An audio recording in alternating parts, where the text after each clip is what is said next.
नमस्कार, मैं हूं रवि रंजन। आप देख रहे हैं विमर्श न्यूज़ लाइव। इस समय आप जुड़ गए हैं विमर्श न्यूज़ के फेसबुक पेज से। समय हो गया है शाम 6 बजे का।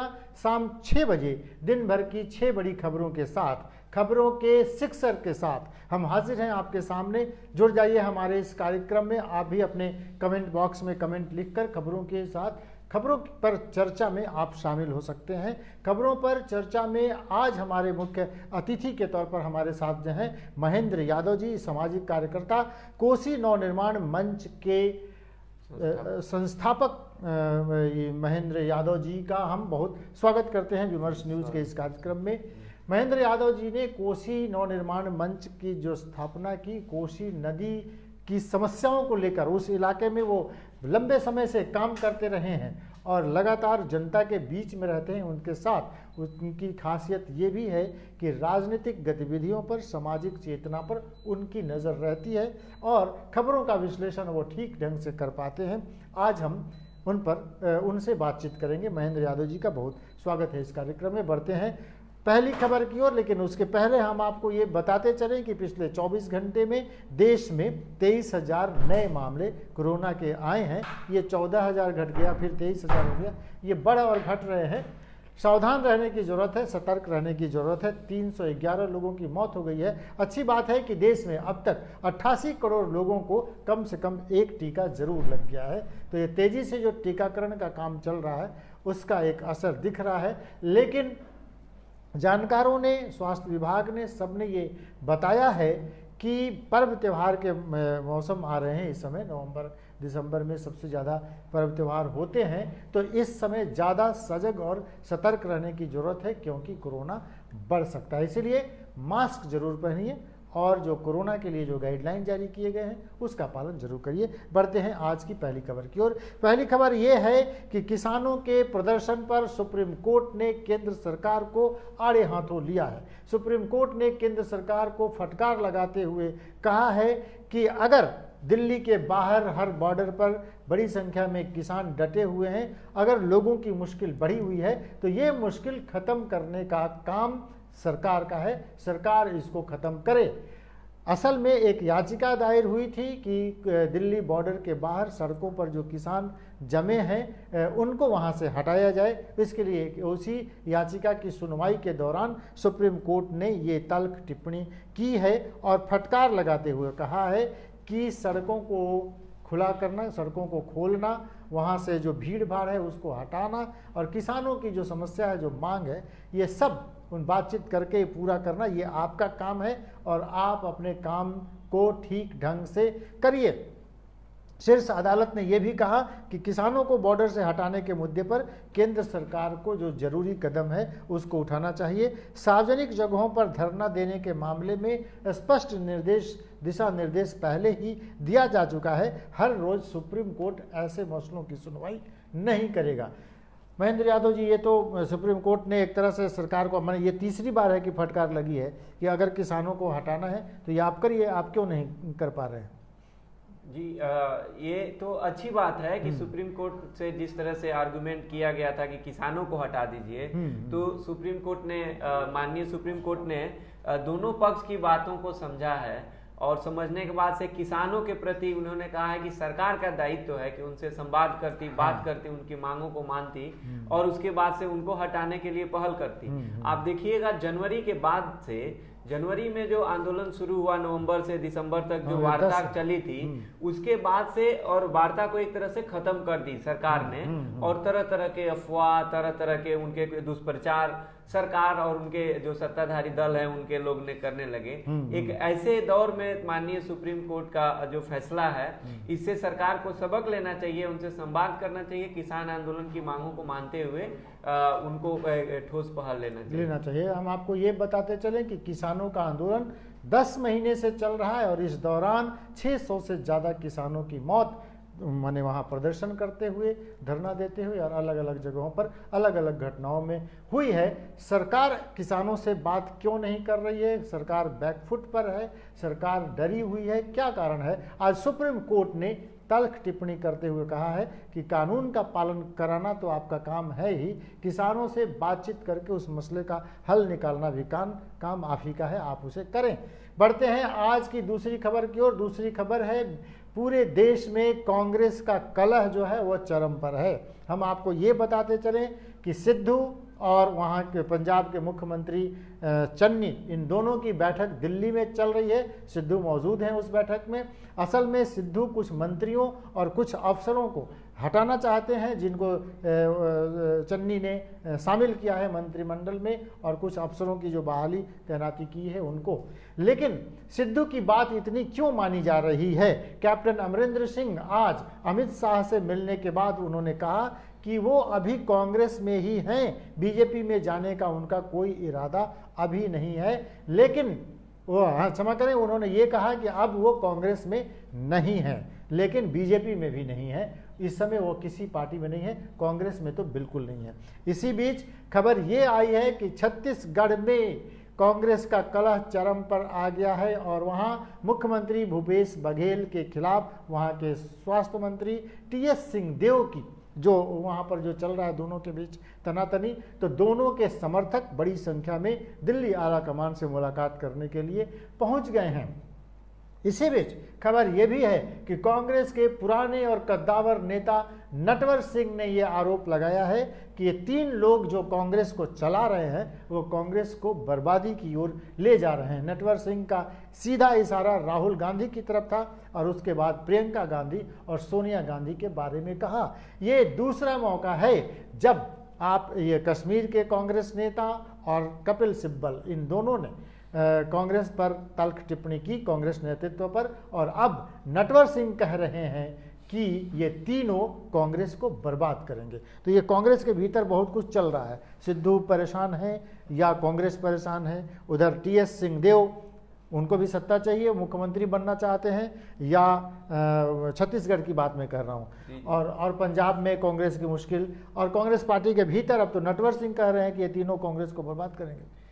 इसको 2-3 रूपों में हम लोग समझ सकते हैं। एक तो कांग्रेस के राष्ट्रीय अध्यक्ष का पद अभी भी खाली है और सोनिया जी को अंतरिम अध्यक्ष बना के काम चलाया जा रहा था जब से राहुल गांधी इस्तीफा दिए तब से। तो ये एक बड़ी चिंताजनक स्थिति है कि देश की सबसे पुरानी पार्टी, लोकतांत्रिक पार्टी, जिसमें इतने सालों तक, सबसे लंबे समय तक केंद्र की सरकार से लेकर अनेक राज्यों में जो सरकार में रही है, उस पार्टी के अंदर जो लोकतांत्रिक प्रक्रिया के तहत चुनाव होने चाहिए, जो एक अध्यक्ष होना चाहिए, वो नहीं बना पा रही है। वो भी इसका ही परिणाम है कि उनके यहाँ सब कुछ ठीक ठाक नहीं है, कुछ अंतर विरोध है। दूसरा, विपक्ष के नाते कांग्रेस को एकजुट होके और जिस तरह से, जिस परफॉर्मेंस से काम करना चाहिए, जिससे कि जनता के सवालों को लेकर एक विपक्ष के दल के रूप में, और उसके बजाय जहां जहां राज्यों में एक इनकी सरकारें हैं उसमें ये उनके आंतरिक कलह के मामले इतने बड़े हैं। आप देखिए मध्य प्रदेश इनके हाथ से गया, आंतरिक कलह की वजह से ही एक नेता को मानेंगे, दूसरे नेता को नहीं मानेंगे। ठीक उसी तरह से राजस्थान जाते जाते बचा, वहां भी कलह कम नहीं है। छत्तीसगढ़ जो चुपचाप चल रहा था वहां भी कलह हो गया। पंजाब में इनको पंचायती चुनाव के बाद से एक बड़ी सफलता मिली थी। उस सफलता के बाद भी कांग्रेस में एक नई ऊर्जा आने के बजाय एक असमंजस की स्थिति थी। तो बिल्कुल कांग्रेस अभी बेबस और लाचार जैसे हो गई है।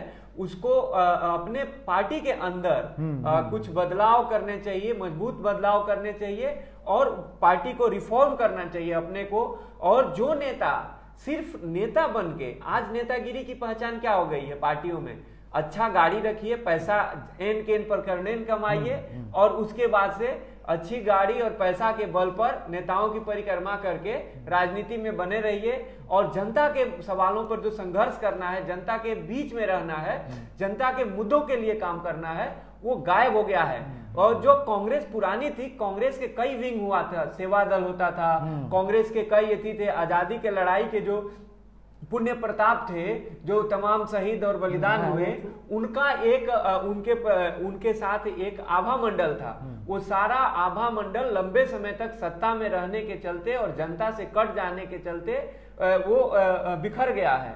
और अंतिम में इनको संभालने के लिए सोनिया गांधी, राहुल गांधी और गांधी परिवार के पास जाना पड़ता है। तो जो भी छत्रप या जो भी नेता कर रहे हैं वो लोकतांत्रिक सवाल उठा रहे हैं, लेकिन उनके अंदर भी, पार्टी के अंदर जो जनाधार वाले नेता है या आपस में जो बिखराव हो जाता है, एक को बनाइए तो दूसरा नाराज, तीसरा नाराज, तो उसी के चलते अंतिम में लोग सोनिया गांधी, राहुल गांधी और उनके परिवार पर आके और राजनीति टिक जाती है कि एक आस्था का सवाल है। तो कांग्रेस को नए रिफॉर्म करके नए रूप में आना होगा। जो अभी की कांग्रेस है एक लचर और बेबस कांग्रेस के रूप में अभी लोग देख पा रहे हैं, हम लोग भी समझ पा रहे हैं। छत्तीसगढ़ के 10 विधायक अचानक दिल्ली पहुंचे हैं। टीएस सिंहदेव कह रहे हैं कि आपको तो मालूम ही है कि चर्चा किस बात की हो रही है। असल में टीएस सिंहदेव ने मुख्यमंत्री पद पर दावा ठोका है। हालांकि वो कह नहीं रहे हैं, वो खुलकर मीडिया में ये बातें नहीं कह रहे हैं, लेकिन लड़ाई आखिरकार यही है। सिद्धू भी मुख्यमंत्री बनना चाहते थे, उन्होंने अध्यक्ष पद से इस्तीफा दिया। अब वो चाहते हैं कि सरकार में जो मंत्री बन रहे हैं या जिन ऑफिसर्स को बहाल किया जा रहा है वो उनके हिसाब से बहाल हों। इन दोनों नेताओं को कहीं ना कहीं आला कमान से कोई सह मिल रही है, तभी वो इतने इस तेवर में है। दूसरी तरफ आप देखिए, गुलाम नबी आज़ाद, कपिल सिब्बल और अब नटवर सिंह ने सत्ता आला कमान पर सवाल खड़ा किया है। नटवर सिंह ने तो ये कहा है कि राहुल गांधी किसी पद पर नहीं है तो सारे फैसले वही कैसे लेते हैं और वो क्यों लेते हैं। ये सारे सवाल, जैसा कि महेंद्र जी कह रहे थे, जिस अंतर्कलह से कांग्रेस जूझ रहा है उससे उसको जल्दी निजात मिलनी चाहिए, वो लेना चाहिए, उसको इसके लिए कोशिश करनी चाहिए।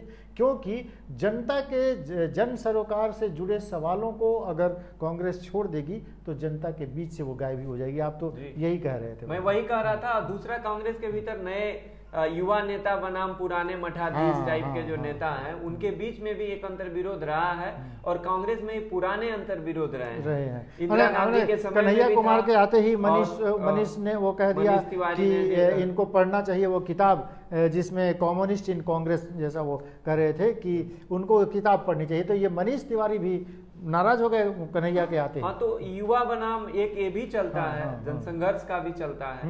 मतलब सब मिला जुला के कांग्रेस को नए रिफॉर्म की जरूरत है। नई ऊर्जा के साथ अगर आना चाहिए विपक्ष के रूप में, देश की बड़ी पार्टी है तो वो बदलाव उनके अंदर कितना कर पाते हैं लोग, ये अहम सवाल है। चलिए, ममता बनर्जी की किस्मत अब ईवीएम में कैद हो गई है। आज भवानीपुर सीट पर आज उपचुनाव हुआ और इस चुनाव में ममता बनर्जी को कितना वोट मिलेगा ये तो वोटों की गिनती के बाद पता चलेगा। लेकिन 3 विधानसभा सीटों पर पश्चिम बंगाल में जो चुनाव होने थे आज उसकी प्रक्रिया पूरी हो गई। शाम 5 बजे तक, मेरे पास जो खबर थी वो शाम 4 बजे तक 48.8% वोटिंग की थी, लेकिन बाद में वो बढ़ के 50.3 की खबर अभी आ रही है। इतनी वोटिंग हुई है। शमशेरगंज में 72% वोटिंग हुई है और जंगीपुर में 68%। तो सबसे कम वोटिंग जो हुई है वो भवानीपुर में, जहां ममता बनर्जी इलेक्शन लड़ रही हैं। तो ममता बनर्जी के चुनाव क्षेत्र में इतनी कम वोटिंग क्यों हुई? क्योंकि 4 बजे तक 48% और तब 50 या 52%, आखिरी रिपोर्ट अभी तक नहीं आई है।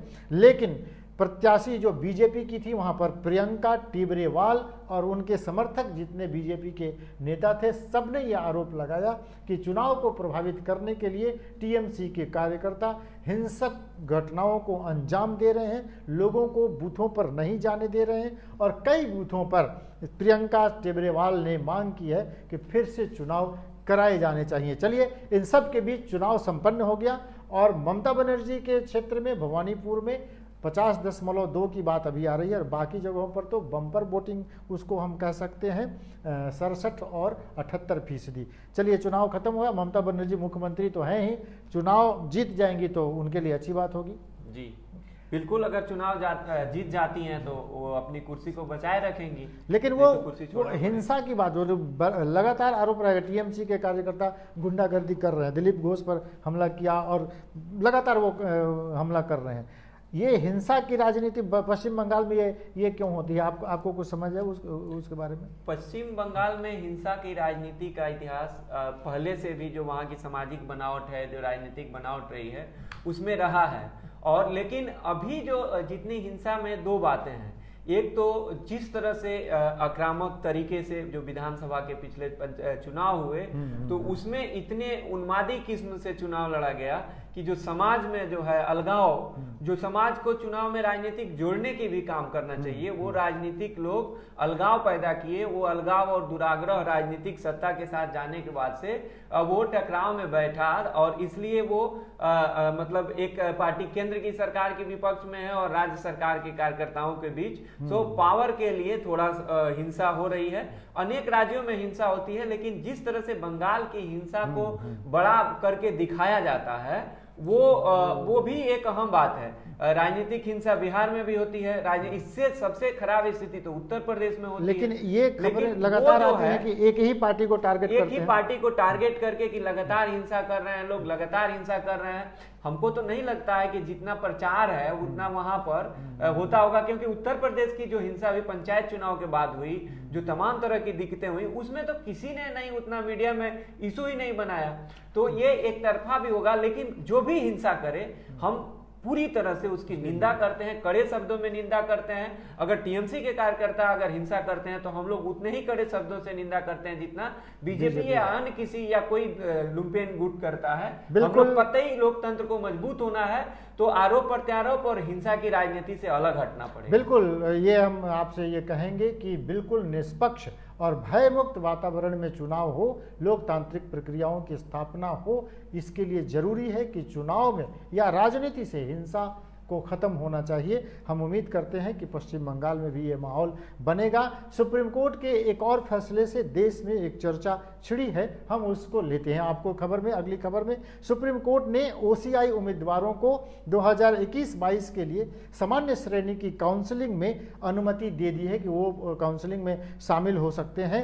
भारतीय मूल के ये लोग हैं, उनको बाहरी नहीं कहा जा सकता। हम आपको बताते चले कि मेडिकल की परीक्षा के लिए जो काउंसलिंग हो रही है, सुप्रीम कोर्ट ने एक अंतरिम आदेश पारित करते हुए कहा कि ओवरसीज सिटीजन ऑफ इंडिया के उम्मीदवारों को 19 वर्ष 2021-22 के लिए सामान्य श्रेणी में NEET यूजी काउंसलिंग में भाग लेने की अनुमति दी गई है, दी जानी चाहिए। सुप्रीम कोर्ट के इस फैसले के बाद अब OCI के उम्मीदवारों को उनकी याचिका पर सुनवाई के बाद अब ये उनको अनुमति मिल गई है कि मेडिकल की परीक्षा में जो काउंसलिंग हो रही है, NRI जिनको कहते हैं, उनको भी अब उनको अनुमति मिल गई, वो शामिल हो सकते हैं। ये अच्छी खबर है। लगातार मेडिकल की परीक्षा को लेकर सुप्रीम कोर्ट ने कई फैसले, एक तो सिलेबस में बदलाव को लेकर उन्होंने केंद्र सरकार को फटकार लगाई कि इतनी जल्दी आप सिलेबस में बदलाव नहीं करिए। उसमें आरक्षण की बात जो थी उसको भी सुप्रीम कोर्ट ने सॉल्व किया, और अब इस बात को भी OCI के उम्मीदवारों को काउंसलिंग में अनुमति मिले। तो ये सारी बात सुप्रीम कोर्ट के जरिए क्यों होती है, सरकार खुद क्यों नहीं कर लेती है ये सब चीजें? ये तो अहम सवाल है कि जिस फैसलों को सरकार को करना चाहिए और उसमें उन छोटे छोटे मामलों को लेके बार बार सुप्रीम कोर्ट जाना पड़ता है। ये सरकार के संचालन की जो प्रक्रिया है, जिसमें एकदम ऊपर से कोई एक विभाग, कोई एक आदमी बैठा है, कुछ ब्यूरोक्रेट्स बैठे हैं, कोई एक नेता बैठा है, और उसका जो समाज के साथ जो जुड़ाव है, जो राजनीतिक दलों और प्रक्रियाओं के साथ जुड़ाव है, वो कट गया है। इसीलिए कोई भी सरकार हो, किसी भी पार्टी की सरकार हो, जब सरकार होती है तो वो जनता के मुद्दे से कट जाती है, जन सवालों पर फैसले लेने से कट जाती है। कुछ ऑफिसर, कुछ नेता चुनिंदा और उसको नियंत्रित करने वाले कुछ कॉर्पोरेट या इस तरह के लोग ही उसको सारी चीजों को नियंत्रित करते हैं, या अलग अलग लॉबी जो है नियंत्रित करती है। तो जबकि लोकतंत्र में कल्पना की गई थी कि लोगों के साथ संवाद करके यदि करना चाहिए, तो वो पूरे सरकार के संचालन पर एक बहुत गंभीर सवाल है। बिल्कुल, सुप्रीम कोर्ट लगातार हस्तक्षेप कर रहा है ऐसे मसलों पर, और खास करके मेडिकल में एडमिशन से लेकर और अब तो काउंसलिंग तक में सुप्रीम कोर्ट को हस्तक्षेप करना पड़े तो यह हैरान करने वाली बात है। हम आपको ये बताते चलें कि जस्टिस अब्दुल नजीर और जस्टिस कृष्ण मुरारी की पीठ ने ये कहा कि हमारा विचार है कि कम से कम वर्तमान शैक्षणिक वर्ष 2021-22 के लिए याचिकाकर्ताओं का उन सभी मेडिकल सीटों के लिए पात्र माने जाने का के हकदार हैं जिनके लिए OCI 4 मार्च 2021 की अधिसूचना जारी करने से पहले वो पात्र थे। चलिए, अच्छी खबर उनके लिए, OCI की जो स्टूडेंट्स जो मेडिकल की काउंसलिंग में शामिल होना चाहते हैं उनके लिए अच्छी खबर है। बढ़ते हैं अगली खबर की ओर। अगली खबर भी मौसम का मिजाज बदला है। पिछले दिनों की चिलचिलाती धूप और भीषण गर्मी से लोगों को राहत तो मिली है, लेकिन झारखंड और बिहार के लिए ये राहत की खबर नहीं है। झारखंड में भारी बारिश की संभावना जताई गई है। आपको ये मालूम ही है कि उड़ीसा और आंध्र प्रदेश के तटों से गुलाब तूफान के टकराने के बाद इस इलाके में मौसम का मिजाज बदला है। पिछले 24 घंटों से लगातार कई क्षेत्रों में लगातार बारिश हो रही है। अब मौसम विभाग ने ये कहा है कि पूरे झारखंड में, झारखंड के सभी जिलों में तेज और धुआंधार बारिश हो सकती है। इस बारिश के लिए पहले से चेतावनी दे दी गई है। इसके साथ बिहार के कई हिस्सों में भी तेज बारिश, तेज हवा के साथ तेज बारिश हो सकती है। आज सुबह से ही मौसम का मिजाज बदला हुआ है। आकाश में घनघोर बादल हैं, झमाझम बारिश हो रही है, रुक रुक के बारिश हो रही है। लेकिन अब जबकि मौसम विभाग ने यह कहा है कि अगले 24 घंटों में राज्य के कई हिस्सों में तेज हवा के साथ झमाझम बारिश हो सकती है। चलिए, मौसम का मिजाज बदला, गर्मी से थोड़ी राहत मिली। खेती बाड़ी जो कर रहे हैं उनके लिए भी पटवन का समय भी था, अभी शायद ये हो सकता है पटवन का समय है। और आपदा का अगर भारी बारिश का चेतावनी है, हाँ, तो ये उसको अमल करना चाहिए। सरकार को भी तत्परता दिखानी चाहिए और समाज को भी तत्परता दिखानी चाहिए, जिसके चलते मतलब कोई अनहोनी से बचा जा सके। बिल्कुल। और तूफान है, इसमें कोई रोक नहीं सकता। ये बस केवल सावधानी और चेतावनी ही काम देगी और एक दूसरे का सहयोग साथ काम देगा। मौसम विभाग ने यह भी कहा है कि मानसून थोड़ी देरी से लौट रही है, क्योंकि लगातार 2-3 तूफानों का असर मानसून पर भी पड़ा है। तो इस बार मानसून देर तक रह गया और देरी से उसकी लौटने की उम्मीद है। हालांकि किसानों के लिए अच्छी बात है कि अब धान की खेती अच्छी हो पाएगी, लेकिन सीमांचल के इलाके में, बिहार के सीमांचल के इलाके में बिजली गिरने की घटनाएं तेजी से बढ़ रही हैं, बदलते मौसम के कारण, बदलते जलवायु परिवर्तन जो हो रहा है उसके कारण। तो जो बिजली गिर रही है, जो ठनका गिर रही है, उससे सावधान और बचने की जरूरत है। सावधान रहिए, सतर्क रहिए। बढ़ते हैं अगली खबर की ओर। अगली खबर भी ये एक थोड़ी बुरी खबर है कि मेघालय में एक पूरी की पूरी बस, यात्रियों से भरी हुई बस नदी में गिर जाती है, जिसमें 6 यात्रियों की मौत की खबर है। कितने लोग घायल हैं, अभी तक रेस्क्यू ऑपरेशन चल रहा है, उनको निकालने की, उनको बचाने की कोशिश चल रही है। इसी बीच भोजपुर जिले के नज़दीक बक्सर के पास कोचस और बक्सर हाईवे पर एक बस पलट गई, जिसमें 24 लोग गंभीर रूप से घायल हो गए हैं। कई लोगों को अभी वहां से निकाला गया है। जो घायल हैं उनको अस्पताल में भर्ती कराया गया है। जीवतिया नाम के पर्व के दौरान कुछ महिलाएं ये पूजा करके, गंगा स्नान करके लौट रही थी और इसी बीच कोचस के पास ये दुर्घटना घट गई। मेघालय में भीषण हादसे में अब तक 6 यात्रियों के मौत की खबर है। ये तूरा से शिलांग जा रही बस नदी में गिर गई है। ये रिंगडी नदी की घटना है जहां पर ये गिर गई है और वहां 6 लोगों को तो उनकी बॉडी निकाली गई है। धीरे धीरे लोगों को निकाला जा रहा है, रेस्क्यू ऑपरेशन अभी भी चल रहा है, लेकिन ये उम्मीद है कि बस में अधिकांश यात्रियों को निकाल लिया जाएगा। मरने वालों की संख्या अभी 6 ही बताई जा रही है। ये 2 दुखद घटनाएं हैं। ये एक तो बस आम ये सड़क पर आवाजाही, एक तो ओवरटेक के कारण, बक्सर वाली जो घटना है वो ओवरटेक के कारण है। ये मेघालय में जो घटना घटी, ये भी तेज रफ्तार बस ने नियंत्रण खो दिया और नदी में गिर गई। तो यातायात के जो नियम कानून है उसका पालन न करने के कारण इतनी बड़ी घटनाएं हो जाती हैं। बिल्कुल, इसमें कोई दो राय नहीं है कि दुनिया में जितने विश्व युद्धों में लोग मारे गए हैं, उससे ज्यादा कई संख्या है जो सड़क दुर्घटनाओं में लोग मारे जाते हैं। हम युद्ध और विश्व युद्ध की बात करते हैं या आतंकवाद की बात करते हैं और उसमें एक आदमी भी मरता है तो हम जितने सचेत और संवेदनशील होते हैं, लेकिन सड़क पे चलना आज जान जोखिम में डाल के चलना पड़ता है। जो ट्रैफिक के रूल्स बनाए गए हैं वो उसका अनुपालन नहीं होता है और समाज की तरफ से, सरकार की तरफ से और हर तरफ से कहिए तो सारे लोगों का मतलब इस पर ध्यान ही नहीं जाता है कि इतने बड़े लोग, आप देखिए कि जितने लोग विकलांगता या दिव्यांगता जो भी कहिए पहले से लोग हैं, उससे कम संख्या में नहीं है जो दुर्घटनाओं के कारण विकलांग होते हैं। हाँ। और हंसती खेलती जिंदगियां बर्बाद हो जाती हैं। और आज कहीं भी किसी भी शहर का आंकड़ा उठा के लीजिए, दुर्घटनाओं से कोई भी इलाका अछूता नहीं है। शहर, गांव, इलाका ओवरटेक, ओवरलोडिंग, सड़कों की जो संरचना है उसमें ठीक से नहीं होना, ये शराब पी के ड्राइविंग करना, शराब पी के ड्राइविंग करना, और पूरे जो ट्रांसपोर्ट को लेके प्लानिंग का मामला है उसको ठीक से अमल नहीं होना या प्लानिंग ही नहीं करना, सड़कों के किनारे जहां स्टाफ होने चाहिए वहां बस स्टाफ का नहीं लगना, और एकदम अनियंत्रित और अराजक स्थिति है इसमें। अच्छा, सरकार ने कोई एक मुद्दा के रूप में बिल्कुल फुटपाथ नीति करना चाहिए। फुटपाथ नीति का भी सवाल है कि फुटपाथ लोग पैदल यात्री कैसे चलेंगे, कहाँ चलेंगे? हम लोग वही कह रहे हैं कि जो सड़कों की जो संरचना बनाई जाती है, जो फुटपाथ बनाए जाते हैं, जो तो शहरी अगर सड़कें हैं तो उसमें है कि अगर प्रदूषण मुक्त चलना है और स्वास्थ्य के लिए हमें पैदल चलना जरूरी है, किफायती भी है, इसलिए सड़क के किनारे इंडियन रोड कांग्रेस ने गाइडलाइन दिया है कि कहीं भी 1.8 मीटर से कम चौड़ी सड़क के किनारे फुटपाथ नहीं होना चाहिए, वो साफ सुथरा होना चाहिए, उसकी ऊंचाई कम होनी चाहिए, गार्ड रेलिंग होना चाहिए जिससे कि चलते मोटरसाइकिल लोग न चढ़ा ले, और उसके बाद से इस तरह से भी ऊंचा नीचा नहीं होना चाहिए कि कोई विकलांग आदमी नहीं चल सके। तो एक बाधा रहित उसमें जो बेसिक सुविधाएं होती है, मतलब छाया की, पानी की, शौचालय और मूत्रालय की, ये सारी बेसिक सुविधाएं उस पे रहना चाहिए। ये एक जीवंत समाज वाला शहर का उदाहरण है। और अभी जो कोरोना का फर्स्ट फेज था उसके बाद दुनिया के अनेक देशों में अपने यहाँ फुटपाथ को लोग बढ़ाया है, शहर किनारे साइकिल लेन को बढ़ाया है। हम लोग सिर्फ गाड़ियों को फोकस करते हैं कि कैसे बड़ी गाड़ियों की स्पीड को बढ़ाना है। स्पीड बढ़ाना ट्रैफिक प्लानिंग और ट्रैफिक को चलाना नहीं होता है। ट्रैफिक को चलाना मतलब कि ट्रैफिक नियमों के हिसाब से भी, और एक सार्वजनिक यातायात की किफायत प्रणाली को जब मजबूत करेंगे, समय से सार्वजनिक यातायात की गाड़ियां चलेंगी, उस पर नियंत्रण होगा, लोग सुरक्षित चलेंगे, जान में जोखिम डाल के नहीं चलेंगे तो थोड़ा और बेहतर होगा। हम शहरीकरण और जिस भागदौड़ के जीवन में प्रवेश कर चुके हैं उसमें यातायात के मुद्दे को बहुत प्रमुखता से उठाना है और समझना होगा।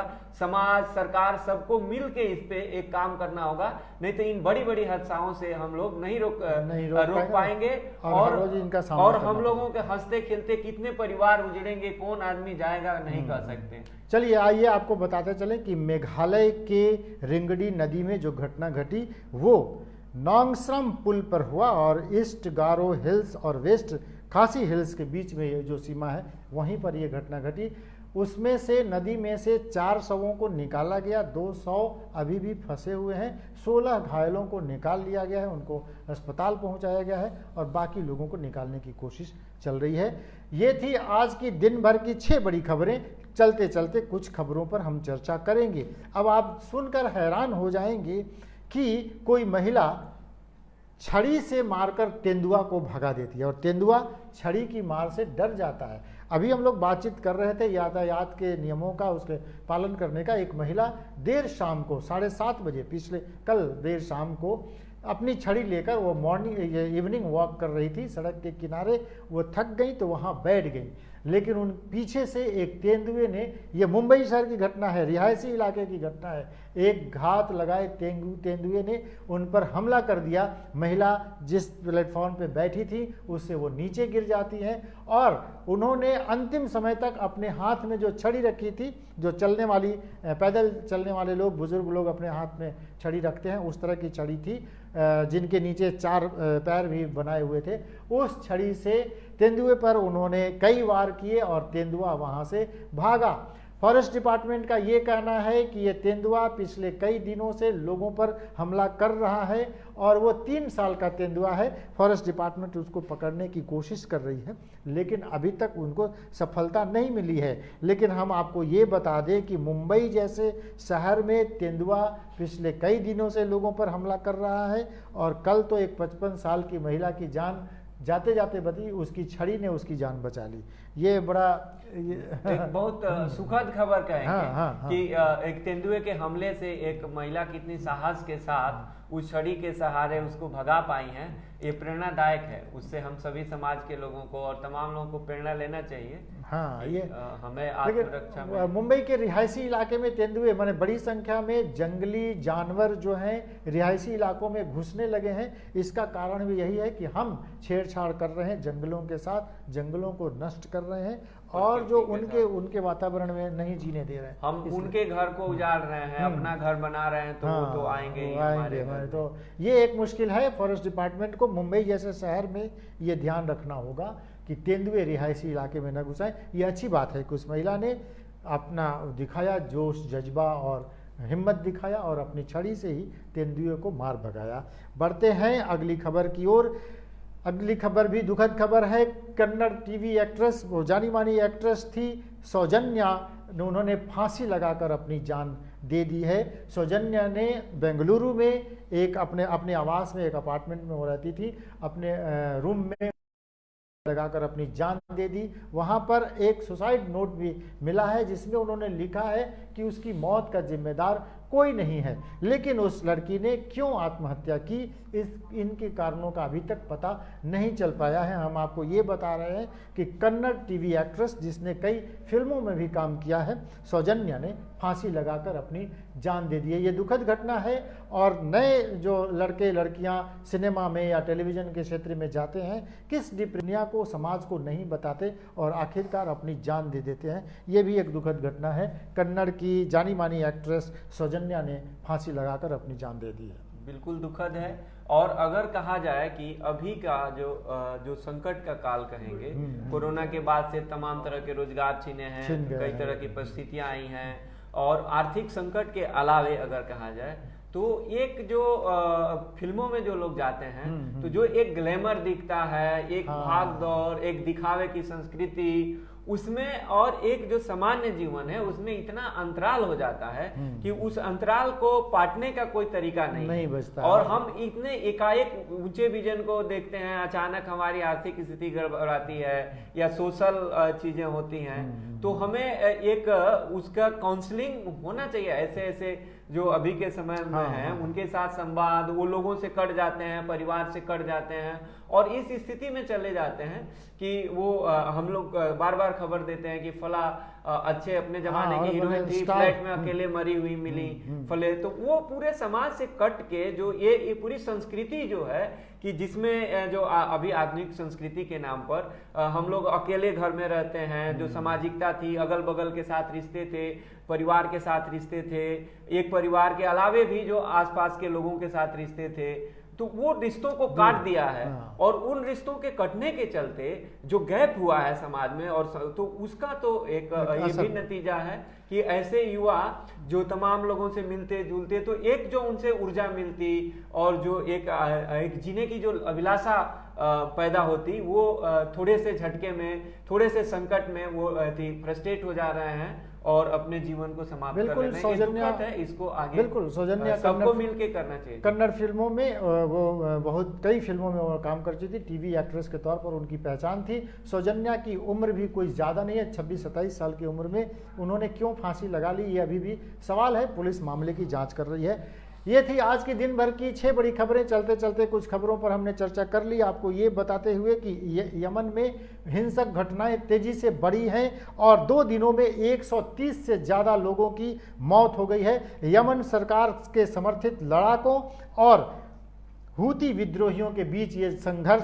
पिछले कई दिनों से चल रही है। आज की खबर है कि यमन में जो हिंसक झड़प चल रही है उसमें अब तक 130 लोगों की मौत हो गई है। इस पर भी पूरी दुनिया की नज़र थी, इसीलिए हमने आपको ये खबर बताई।